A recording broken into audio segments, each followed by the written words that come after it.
So I am officially done with Dragon Age the Veilguard, both literally and metaphorically, because I have been playing through it for the last week and a half, 2 weeks, and I have rolled credits numerous times. I have tested different choices, different endings. I have tried different romances, companion quests, all of the stuff. And I am left feeling very, very underwhelmed, frankly, and also a little bit misled, which makes me angry.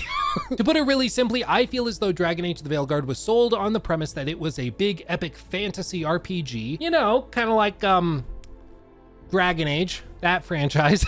Perhaps it's unfair of me, but I thought that that's what this game was going to be, and having gone to a preview event where I played 7 hours of the game back in early September, I felt as though that's what this game was presented as. It was pretty clear that they were saying this was going to be that big epic fantasy RPG, and it just frankly isn't. Instead, it plays much more like a friendship simulator and a group therapy visual novel mixed with a high production fantasy action game. Problem being, none of those are an RPG, and Dragon Age the Veilguard doesn't excel particularly at any one of those three components. It's not a very good friendship simulator, it's not a very good group therapy visual novel, and it also is really lacking when it comes to the action side of it, with terrible enemy variety and combat that can grow quite stale as it goes on. And while the first maybe 10 hours of the game feel quite interesting and it feels like it really is this epic fantasy RPG, the more you go on and the deeper you get into the game, the more you realize that that is purely relegated to the first chunk of the game, and then the last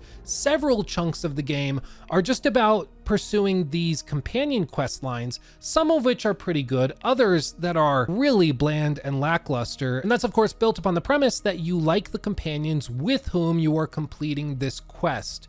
And that is an assumption I don't think you can make here. And that's because some of the companions are fine or even likable, especially after you get through their storylines. Others are extremely annoying. One is even a full-on spoiled brat who I would not have tolerated spending time with even in like middle school. They're so obnoxious and spoiled. Like it's crazy to me that anybody thought that this character would be likable or interesting, but don't worry, we'll get into that. To put it simply, Dragon Age the Veilguard is extremely disappointing because it doesn't actually deliver on what was promised. And what it does deliver to the player, it doesn't do particularly well either. Don't get me wrong, there are some things that are really impressive. The game is extremely polished, which I do think deserves some credit in the modern day when PC ports are typically atrocious. So I think it gets kudos for that. I do think it is very pretty. It does have an interesting and unique art style. You don't have to like it, but I do think it executes upon it very, very well. I think the hair simulation and character creator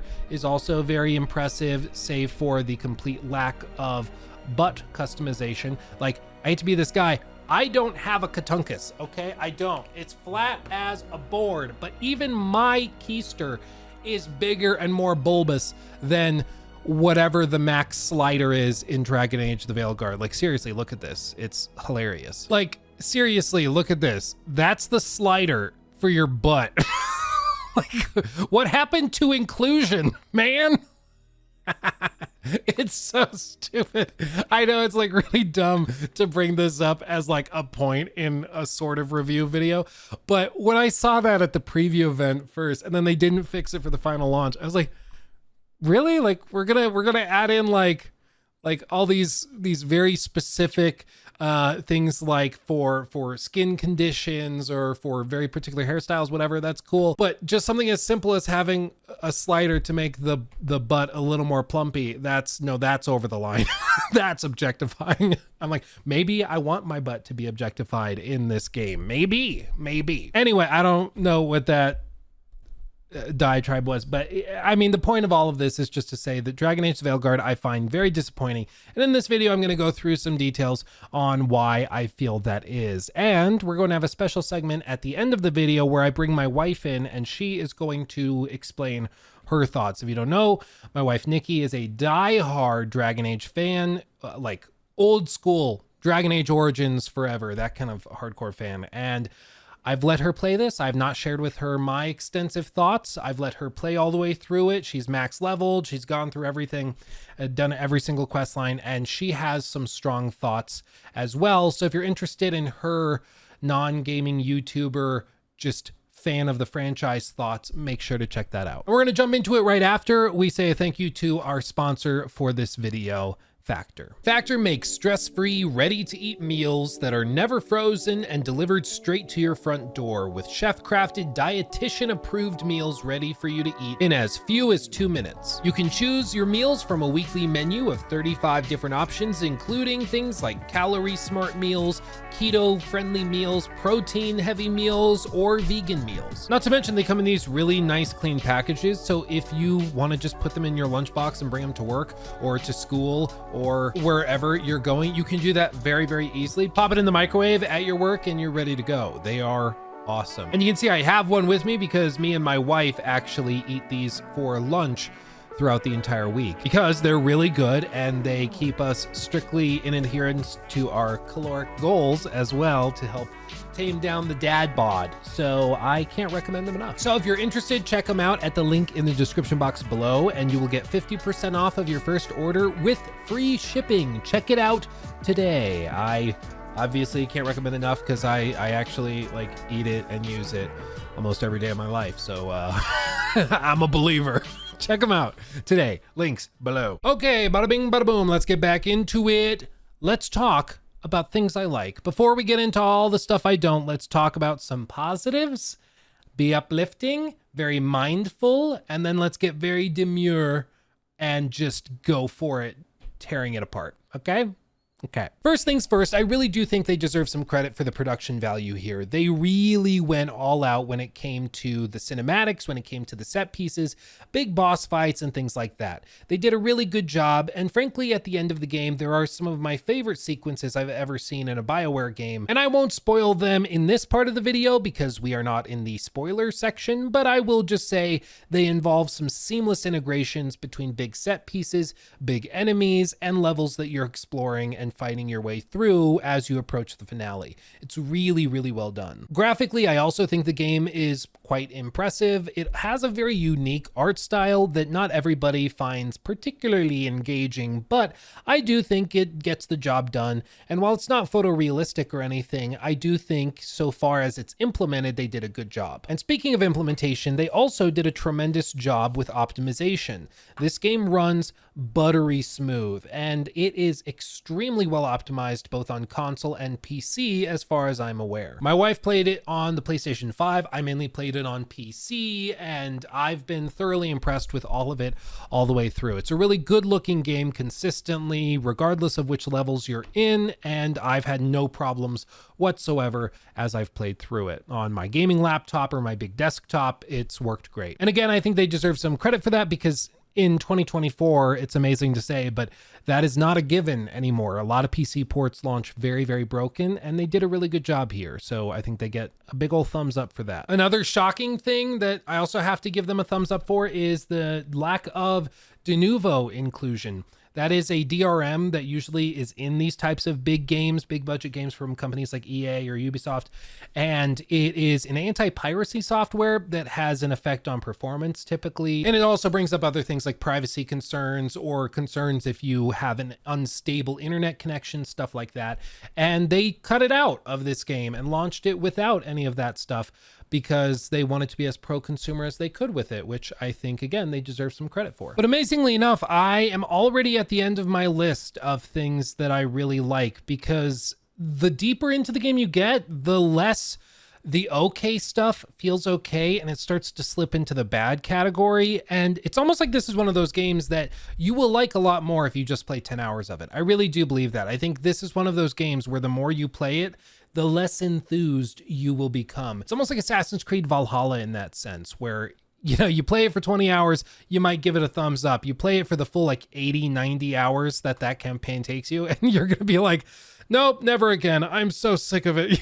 It's like Jägermeister. You drink it in college and it really makes you feel good for the first few sips. And then you get like a little deeper and a little deeper, and soon you're seeing the devil everywhere you look and your eyes are going, if you've ever been there, you know what I'm talking about.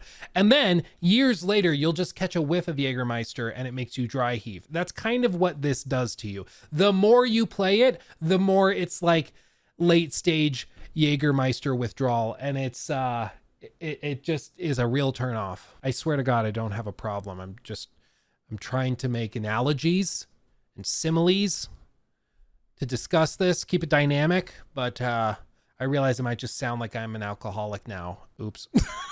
But to discuss the problems more specifically, I think a lot of these can be tied up into the game's lack of a clear identity. If you weren't aware, this game started as a single player game back in like the 2018 era roughly, and then it transitioned into a multiplayer game shortly after that. And then in the midst of COVID, a new director came in and they changed it around and it became a single player game once again. But a lot of the foundations had been laid for the game to be a multiplayer title in the Frostbite engine. And so they kind of had to build upon that foundation to get this final product. And I think you can really, really tell in the level design and the way that they handle combat and everything else. The whole game is structured like a multiplayer game, but it's not. Levels are extremely tight and narrow. They weave together in a somewhat interesting way at times, but there's usually a load screen between each of those. To demonstrate more clearly what I'm talking about, I'm going to use the greatest tool ever given to mankind. You know what I'm talking about, of course. MS Paint. A typical game like this, you know, they would have maybe one steady quest line with big maps that you can work your way through as you explore to the finale. Think of like God of War 2018 or God of War Ragnarok, where it's pretty seamless, even though there's hidden loading screens as you go through, but it's sort of a seamless thing. And that helps it feel really immersive. It helps you just sit down and play through it without disruptive things constantly. It works really well. That's not what this is. How this game is set up is instead they have individual levels that are broken up. One might be for Tevinter, one might be, you know, the lighthouse, another one might be for Weishaupt or something like that. But you have all of this broken up, and then the player is going to start at a centralized hub. In this case, it is the lighthouse, which we'll just say is this blue thing, and you're going to load into each one of these and then load back and then load into the next one for the next quest and then come back and then load into this one for the next quest and then come back, and then you'll go all the way to this one, load, and then come back, and then you got to go back to this guy again. So you load over there, and then, oh, I've got to go back and then go back over here. And so you just end up loading into a bunch of individualized levels, many of which you will come to know like the back of your hand because they're very, very small and they're reused constantly. For side quests, for companion quest lines, and for main story quest lines, you'll return to the same locations multiple times over. And I think this was because the game, when it was originally being designed and scoped as a multiplayer game, this probably made sense, where each one of these you would load into with a friend, with 1, 2, 3 friends in your party, each playing their own character with their different loadouts and abilities and stuff. And you could work through each of these levels and then go back to the centralized hub where you'd upgrade your stuff and then head back out, loading into either the same level, doing more quest lines there, or into a separate one.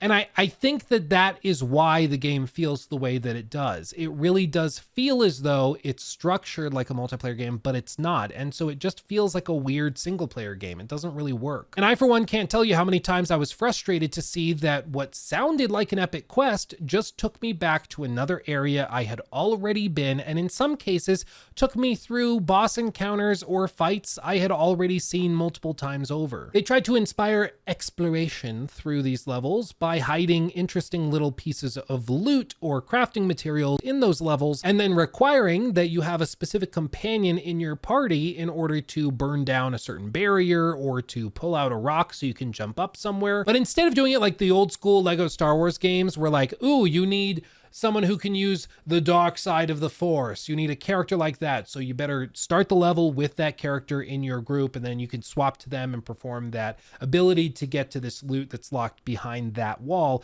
Instead of doing it like that, they just gave up on that and let Rook do everything. So after you recruit, say, Harding, she has the ability to pull these rocks out from walls so that you can jump to places you couldn't get to before. But they realized very quickly that players will not always have Harding with them. They might not like Harding, or maybe they just are trying to level up a different companion. And so what are they going to do? Are they going to design all main story quest lines in a way where you never see any companion ability? Well, that's not that much fun. And same thing with exploring levels casually. That's not that much fun to have to run back to a pedestal and swap out party members to go back and open a single door.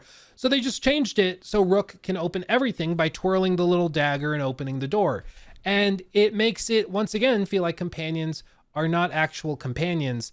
They just check off a box to unlock an ability and Rook can do everything. Not to mention all of the gear, loot, cosmetics, everything that you find are pretty lackluster and uninteresting. Most of the good stuff is going to be found during the main quest or be hidden within those main quest levels, especially once you get to the point where you can fully upgrade these items, enchant them with certain power-up abilities, and pair them with different abilities unlocked through the skill trees, which are also not particularly expansive. You'll find yourself not feeling the need to explore levels in any careful or intentional way.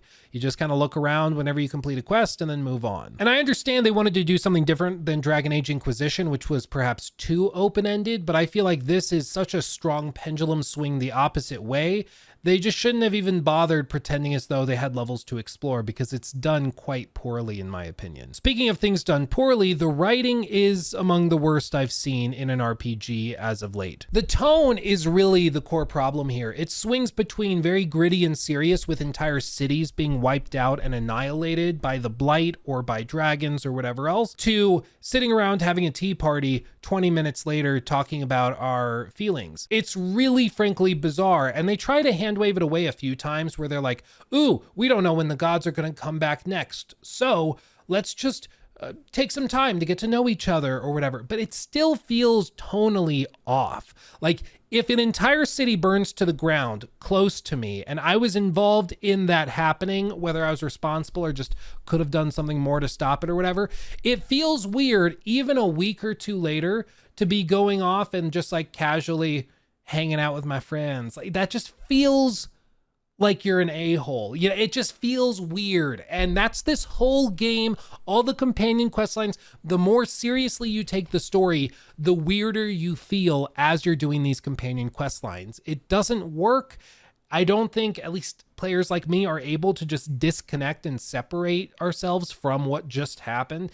And so you just end up feeling like, should we really be doing this? The whole time you're doing all of the companion quest lines, because none of them feel particularly relevant to the main campaign. Most of them are pretty well isolated, whether you're going off with Harding to go on sort of a journey of self-discovery of her abilities, or if you're pursuing something with Nev, taking down groups in her city and kind of defending the city, assuming that you didn't let it get destroyed, or with Tash, going off with Tash to Tash's mother's place and listening to them bicker back and forth over who should make dinner. You think I'm exaggerating? No, that's actually in the game. Look. You're late. And you brought a guest. Tosh invited me. I will set another plate. She did not tell me you were coming. I don't smell the Iskop. We always have Iskop on Tuesdays. I am not yet finished with my studies. I thought you would help me tonight. And by help, you mean do it all. You haven't even chopped the melons. You swing axes all day. Do you lack the strength to chop a few melons? Yeah, like, he just comes off as like super duper spoiled brat energy. And I think you're supposed to be like, yeah, Tash, show your mom who's being stupid. It's so like entitled millennial writing, it just personified and cringy. I don't think I have the strength. So I did not complete all of Tash's quest line, because it just was getting to the point for me where I was like, I would not. Like, you're so obnoxious. I just can't. It's like Saints Row reboot all over again. It's just like, chill out. Like, I don't know if the people that are writing these characters think that younger people talk this way to their parents or to their friends or family or whatever. I don't know if this is supposed to be like, slay. I really don't know. Or if it's written where Tash is supposed to come off super obnoxious. I honestly don't know. All I know is that I find Tash like really obnoxious and unlikable. So I didn't want to pursue any more of the quest lines related to Tash. So I just mentally checked out. But the problem is when your game is basically half companion quest lines, if those companions aren't compelling, you have a real problem on your hands. And unfortunately, most of the quest lines related to the companions fall really flat. They come off really, really bland.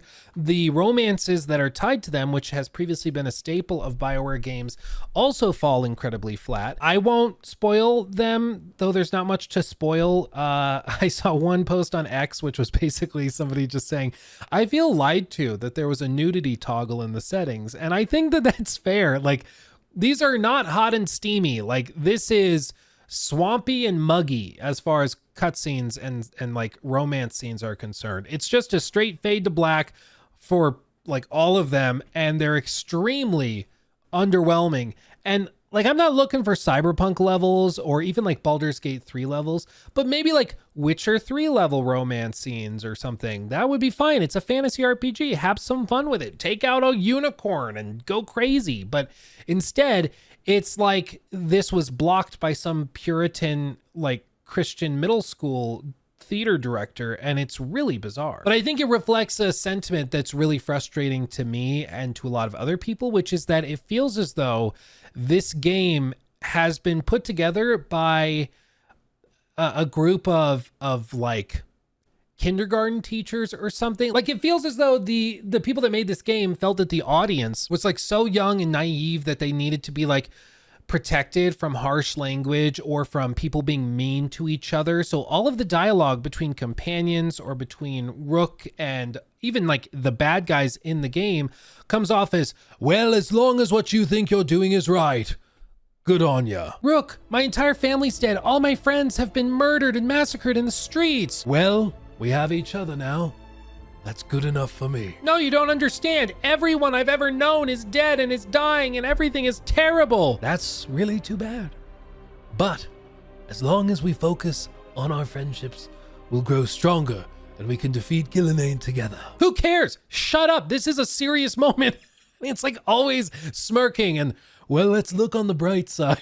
It's like, no, sometimes it's okay to not look on the bright side and instead be like, you know what? Nope, things are terrible. You know, JV had a really good post about this that I thought was so accurate. He said, as someone who does really like the new Dragon Age, the dialogue bugs me too, but not for silly cultural reasons like woke or DEI. It feels like it was written by folks who have gone to therapy, and that sort of self-care language has seeped into the dialogue. It's not constant, as some folks will suggest, but it's present when talking to companions, and that is not an insignificant amount of dialogue. Therapy language isn't necessarily a bad thing. I go to therapy, but at times it does not work for me here. Like, this is perfect. He says, as an example, let's take these problems one day at a time. That's all you can do. Look at the bright side of the situation. That's a win in my book. Let's focus on the real issues. We can't be fighting each other. You are enough. You don't need to prove anything. And they do this constantly. Like, there will be a dragon massacring a city, and they're like, well, as long as we have each other. Instead of being like, there's a goddamn dragon, everyone get it. You'd think that they'd be doing that, but no, they just like sit around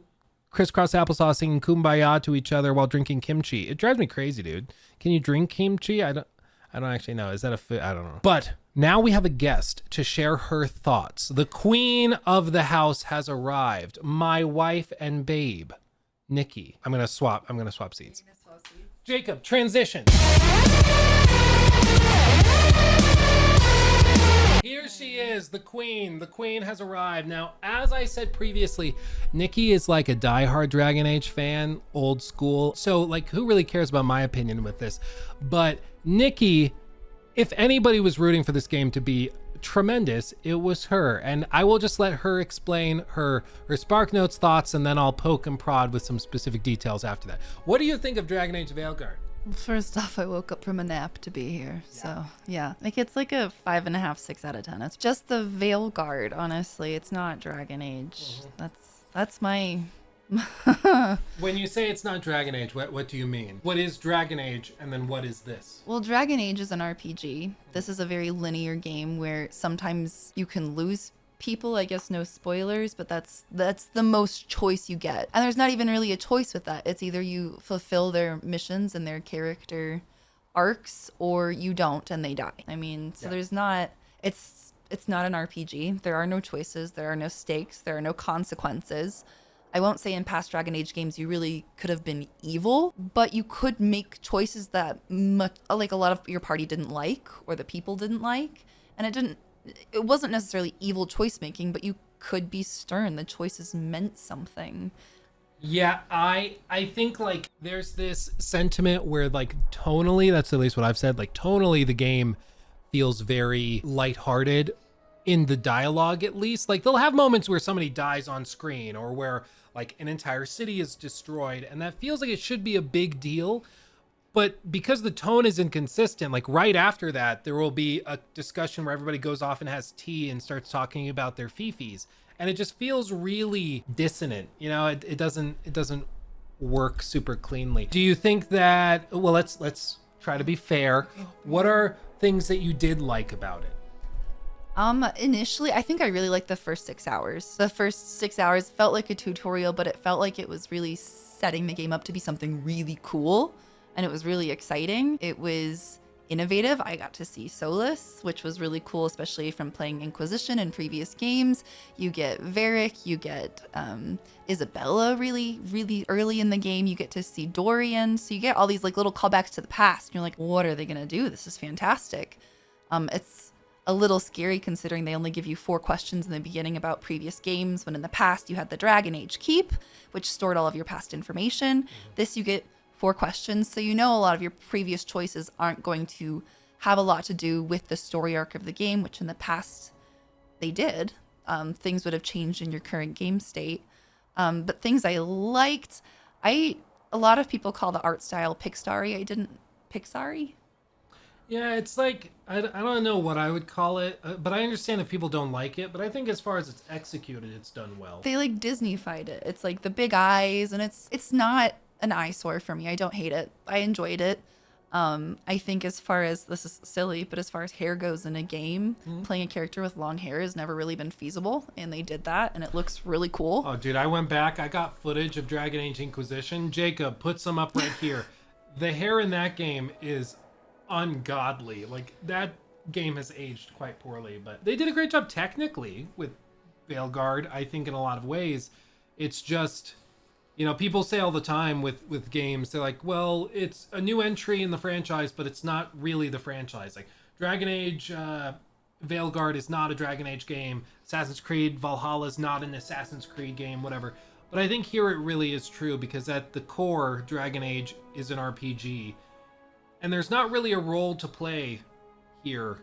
Well, it's what they did is they completely swapped problems. In the past, this game was so loved, and all of its sequels have been so loved because they kept that initial thing where they said your choices matter. Your choices matter, your tone matters, and your relationship with your party matters. The one thing that was really, really rough in all those previous games was the combat. The combat's probably one of the worst models of combat that existed for a while there. I mean, it was uninteresting. Real clunky. It was very clunky. And there wasn't much you could do as far as a build. You could try, but it wasn't there. But they had the story building, they had the character arcs, and you could be the best Grey Warden, champion of Kirkwall, or Inquisitor that you could be. And in this, there were no choices. It was all handed to you. You felt like you got a choice depending on what you selected, but everything sounded the same.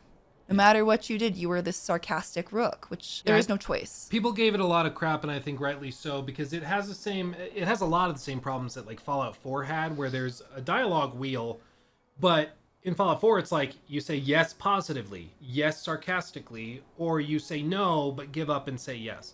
So they push you in the same direction every single time, but kind of try to trick you into thinking you're having a different conversation, or you're making choices that are going in different directions. But in reality, you're just saying the same thing a slightly different way. And that at least happened for me a lot in Veilguard, where you're talking to characters and you want to like, there was one point where I think I was talking with Tash and something was said among the party, and they just needed, like, I needed to step in and be like, everybody shut up. We need to focus. We're not talking about that now. Like, I wanted to just go full hard ass on it, but there was no choice. It was just like, you all are valuable for who you are.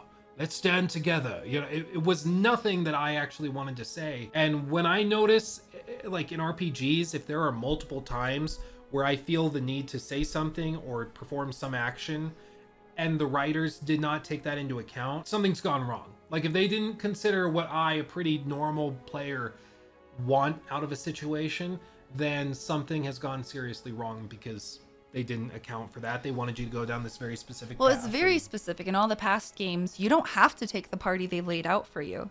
You can say no to almost anyone except for Solus and Varric and Inquisition. Otherwise, other than Alistair, here you will Morgan, be and friends. Origins, you have to. Yes. You are set. You have to be friends with all of them. They've been set out. You really can't continue the game until you've added all of them to your party. I realize maybe it makes me sound like a real cynical prick, but like I want to be able to tell companions I don't like them or like I don't want them to travel with me. Well, that's You know?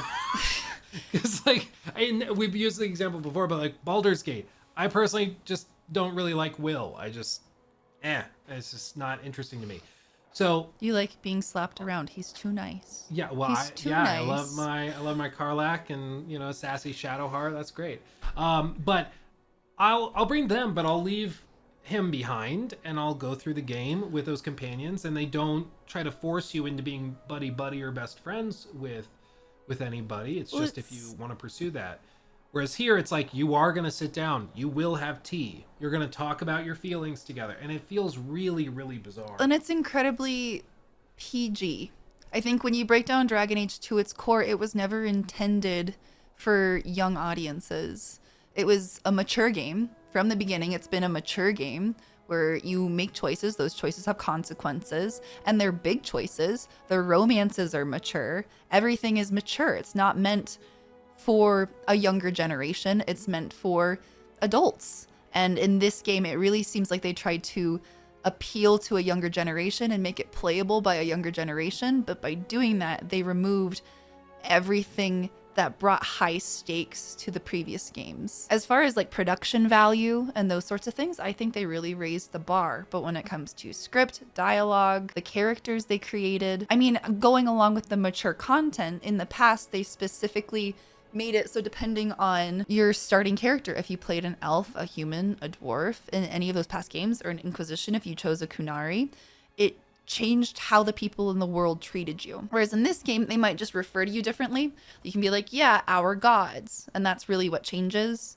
is if you're dwarf or elf, you're talking about your specific gods. But in the past, I mean, in Origins, people were they treated human nobles and the elven servants completely differently.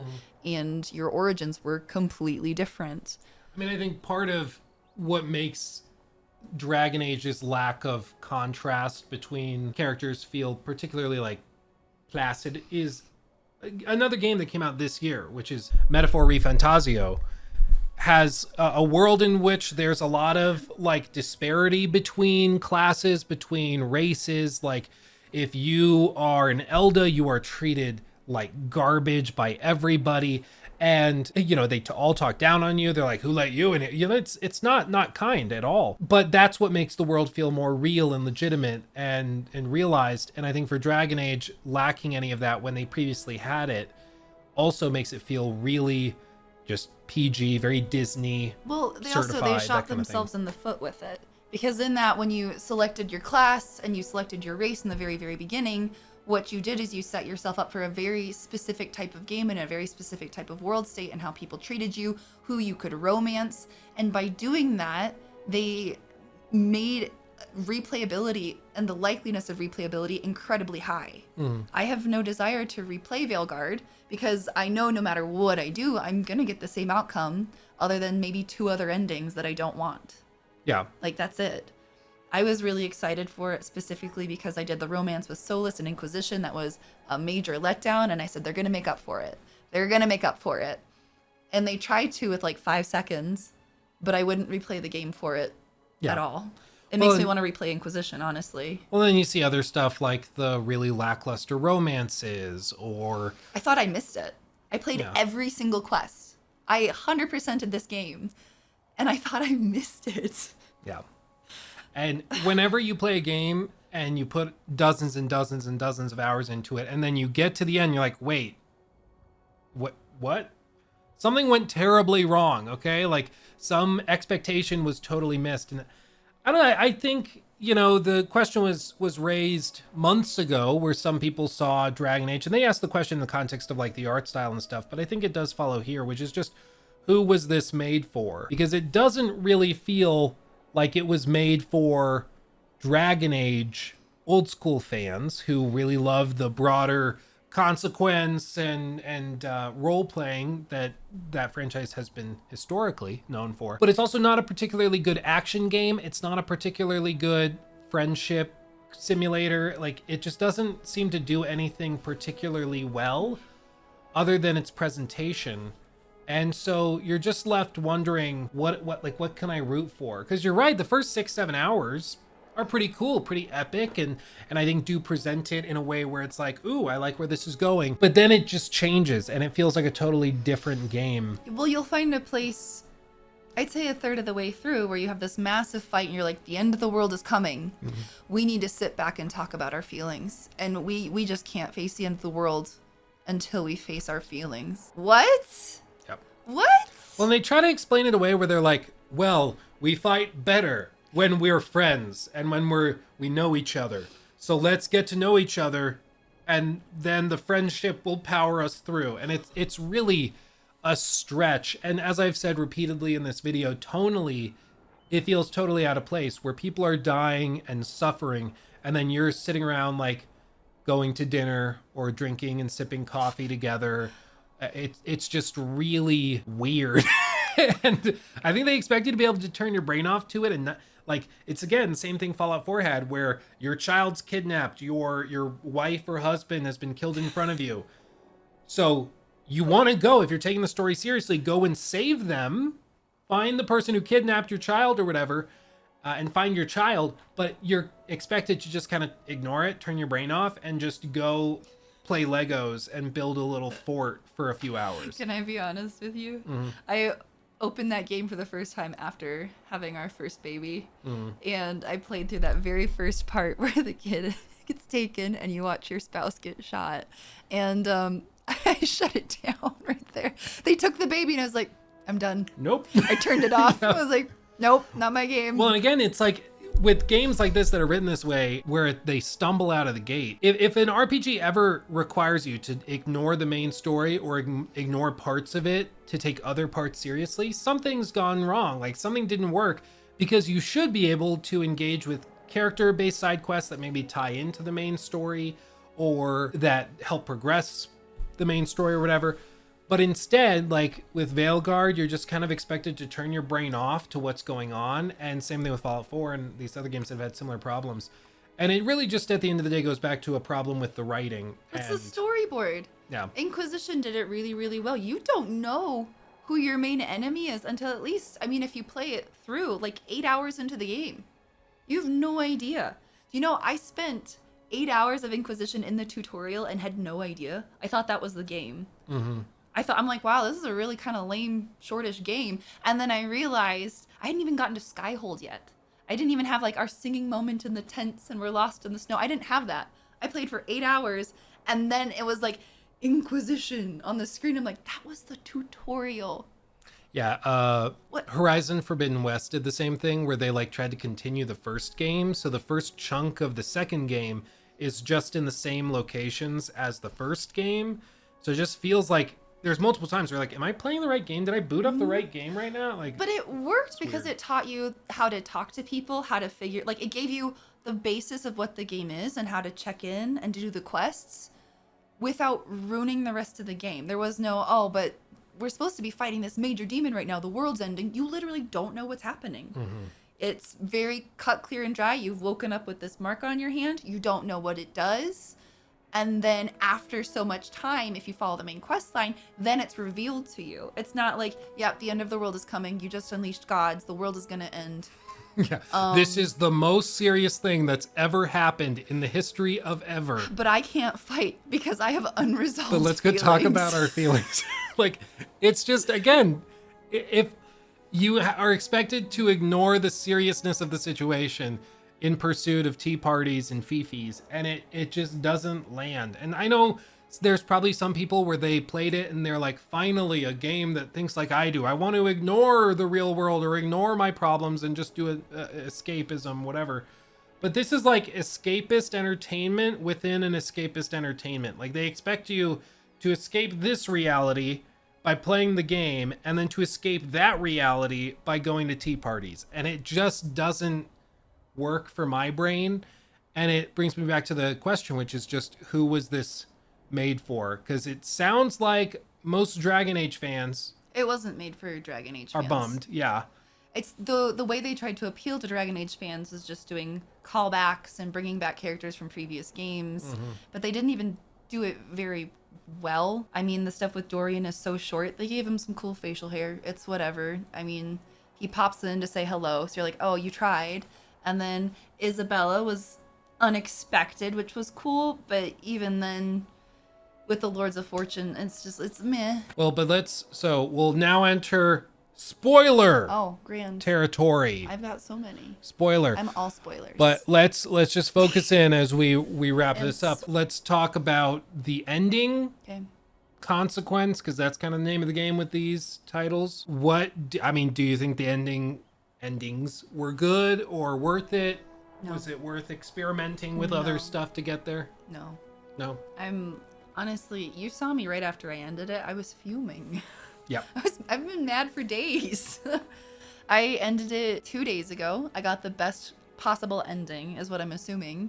I mean, I kept my Inquisitor Romance with Solus from the previous game and had so much hope and was so let down. It was, I mean... And I will say, like, there's not...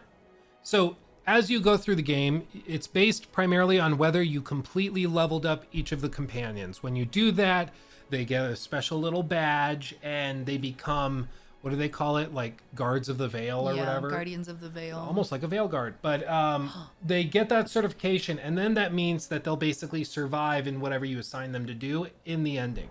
So, the end of the game is not determined by individual choices that you're making throughout the main body of the game.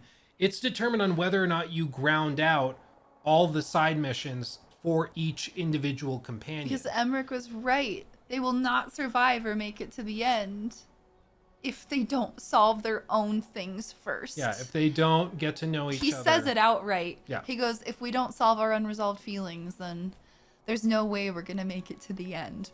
Yeah. It's... like, in an RPG, I love the idea that a few very careful choices can bypass a lot of grind or a lot of craziness. Like, I like that you can persuade somebody in D&D and skip a big boss battle that you might have found where you need some really high-level gear or abilities or whatever. Like, I love that you have multiple tactics and options.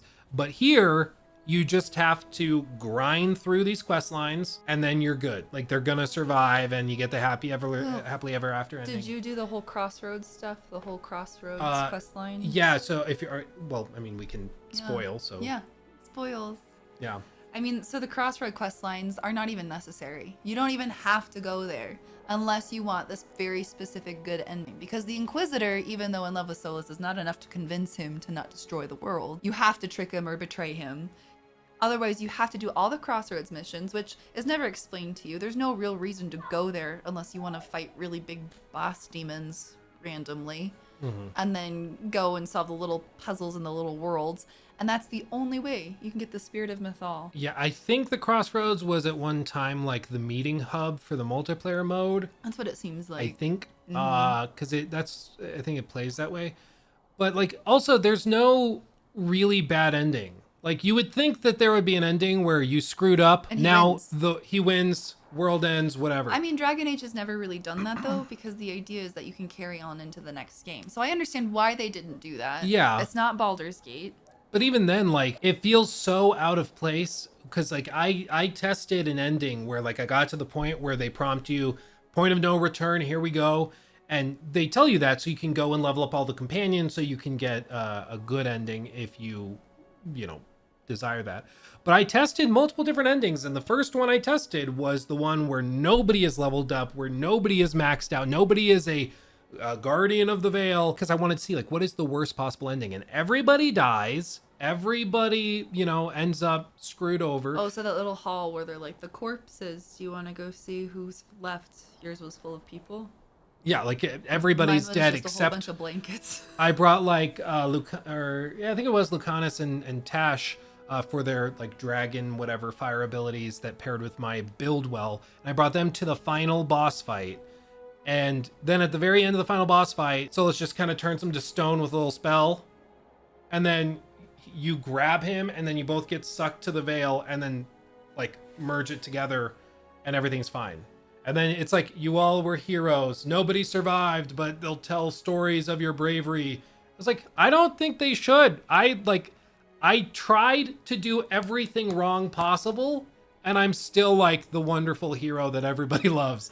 Like, that's, to me, when I think of an RPG, I want to be able to have really good endings, and I want to be able to do things that are not good. But in this game, the entire thing is that you are not playing your character. You are playing Rook, and Rook is like a smirky, smarmy, sarcastic therapist. It doesn't matter what you say. It doesn't matter what you Yeah. do. That's who they are. Well, and my other piece, that if it were truly a Dragon Age game, when it comes to the ending and when it comes to Harding versus Solus, if this were truly a Dragon Age game, there would have been a moment where you either have to say, no, we're going to spare Solus and try to save him, and you have to fight Harding, or Harding leaves you, or you side with Harding and you say, no, we got to finish Solus to avenge your dead gods that he tortured. But they didn't do that. Harding's just like, yeah, I guess it's okay. Whatever I have you all say. this pent up anger, and I have the memories of these gods that he tortured and stole their life essence out of. But it's fine. I'll get over it. Whatever you say. Yeah. If it were a true Dragon Age game, that wouldn't be the case. You would have to side with one of them. Yeah. And that's the whole point of the choices. Well, and the meme we've been joking about with our friends, because we have some friends that are playing through the game now as well. And the whole joke is like, they have those little pop-ups where it's Harding approves of that or likes that or whatever it is. And, you know, Nev greatly disapproves or whatever. But it doesn't really do anything. All it does is it changes that meter where you're going to have to grind a little bit more, whatever it is, rank, or I forget the term they use, but you have to grind more of that rank by doing more side quests and combat with them to make up for that. So you could do something like horribly offensive to them, like destroying their city. And as long as you take them on a couple more side quests, they'll get over it, because it's just that little meter in the character screen that tells you what your bond is. That's it, bond. Well, it doesn't And matter. it's so stupid. Like, it's really frustrating. Like, if I chose to let Treviso get destroyed, you know, if I chose to let that go and save, Nev's place, like that, I think should probably cut off Lucanus. Like, he's pissed off about it. He's upset. He should leave you. Yeah. It shouldn't just be that they're hardened. It means that you've completely betrayed them. Because all that hardened means is that now the multiplier by which you scale them up and level them up when bringing them on side quests, it's just lessened. And they can't heal you. And they can't heal you. And it eventually like goes away, and it's like, oh well, I got over it. It's so stupid. It never went away for me. I did. Oh, stayed. maybe it stayed. I didn't do a lot of testing with She just couldn't heal. for the whole Lucanus. thing. I stuck with Nev, so I See, didn't I use did Lucanus a ton. I saved. Not at least Treviso. not a lot of healing abilities. They also took Yeah. all the fun out of the crows. I mean, the intrigue, it's just, ugh. Yeah, And it's the perfect time to bring Zevran back. Like, come on, whatever. No, I'm not. I'm done. still upset. Done. I'm so mad. Yeah, I'm so mad. it's just, I think, as you said, it's not a Dragon Age game. It wasn't really made for Dragon Age fans. It wasn't made for more typical like action adventure or Somebody honestly RPG fans. just played God of War, and they're like, that's what I want. yeah, but And then did it wrong. did it poorly. They're like, let me catch something out of a chest. Yeah. Let me ride on a boat in a place that isn't important to the entire quest line. Yeah, that's the way. Yeah. If anything, it shows why God of War is so impressive, because they copied a lot of the same formula for this, but I think the way that they structured it and set it up really demonstrates a misunderstanding of why it worked in God of War, which is how we ended up with this. But I mean, overall, I think we're both quite disappointed with it and frustrated with how it turned out. I feel, as I said at the very opening of this video, I feel somewhat misled, because I feel like the marketing, the previews, everything framed this as like an epic fantasy RPG. And while there's epic moments and it's certainly fantasy, it doesn't feel like an RPG Ooh, at Weiss all. hopped? So cool. Yeah. So cool.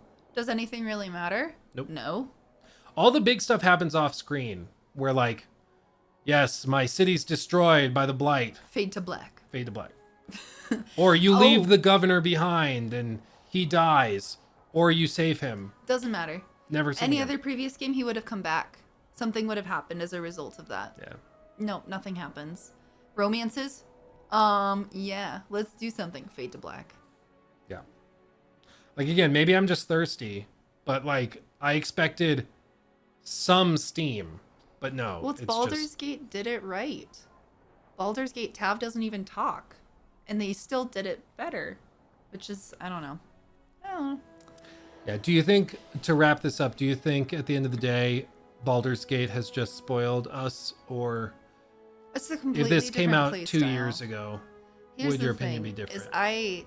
Baldur's Gate got me really excited for what Dragon Age Veilguard could have been. So I don't know. I think Baldur's Gate is a brilliant game. I've played it many, many times and put a lot of hours into it, and I most likely will continue to do so. I wish that Dragon Age could have been on the same scale. And maybe, you know, if this did well enough to get Mass Effect 4, whatever they end up calling it, greenlit, maybe then we will see BioWare continue to like come back. Honestly, given Andromeda and then Anthem, I do think this is a huge step up. I just absolutely. don't think it's The right step. still great. Yeah, I think they probably shuffled when they should have stepped or left. They Yeah. needed to keep the things that worked and revamp the things that didn't. And it's like they just scrapped it all and improved the things that weren't working in the past, but forgot the things that worked. Yeah. And that made the game so popular and so liked. I mean, it's what got me into video games in general. Because I wasn't really good at click shooters or anything like that. It was the role playing that made it interesting. And you know how you can know that she wasn't good at that? Because she just I called called them it a click click shooter. shooters. I love me a good old click a shooter. little point and clicky, not my thing. That's so funny. The We're fate gonna of the call world. that now, from now on, click shooters. Call of Duty, the world famous click shooter. No. But here we are at the end of all of that. I just think it is a game that was not really made for anybody in particular. It's frustrating, and I only have one other bit that I wanted to talk about, which is the goddamn zits.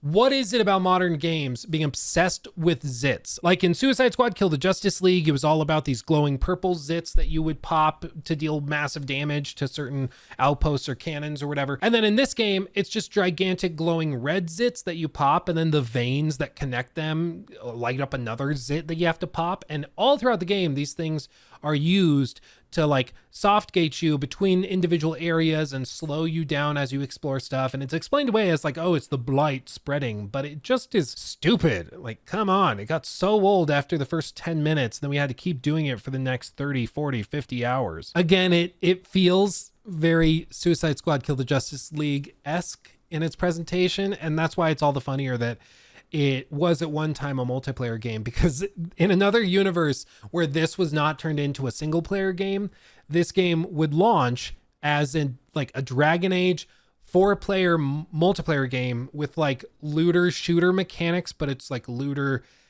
magic spell user mechanics where you're popping these red zits, and then Suicide Squad was a looter shooter popping purple zits. Like in an alternative timeline, this game probably would have ended up feeling much closer to that, which is kind of funny, but here we are. I mean, just to wrap up all of this, it's a disappointing game. I don't know if I would go so far as to say it's downright bad. I think if you go into it expecting like a friendship simulator, it probably is that 9 out of 10 game for you. It probably is, like a lot of game journalists said it was. But if you're going into this expecting like a dark and gritty RPG, or if you're going into this expecting an RPG period, I think you're going to be really, really disappointed. And hearing my wife, who is a diehard Dragon Age fan, also express frustration over the design choices kind of solidifies this in my mind, that it was not really designed for people like her. And I know it was not really designed for people like me. And so while I'm sure some people out there will love it, I don't know who they are. And I hope they're having a good time with it. But I also transparently, I don't know if there's enough of them to make this financially viable at the end of the day. But maybe it is. Time will tell. I guess we'll have to keep an eye on EA and what they say about its performance. There's been some debate over whether it's profitable or not. I don't think it's profitable at this point. I think it's going to take a long time. But whether it was successful enough to justify BioWare remaining open, that does remain to be seen. Because while the numbers weren't Suicide Squad levels of bad, it definitely was not where they would hope it would be with like a smash success. It kind of came in with a little bloop instead of a big splash. So we'll have to keep an eye on it. But I'm going to leave it there. I shouldn't have been talking this long because I have a really bad ear infection. So thanks for watching. I love you all dearly. Thank you again to my lovely, wonderful wife, my flame, my muse, for helping me on this video. And I'll see you guys in the next one. Hugs and kisses.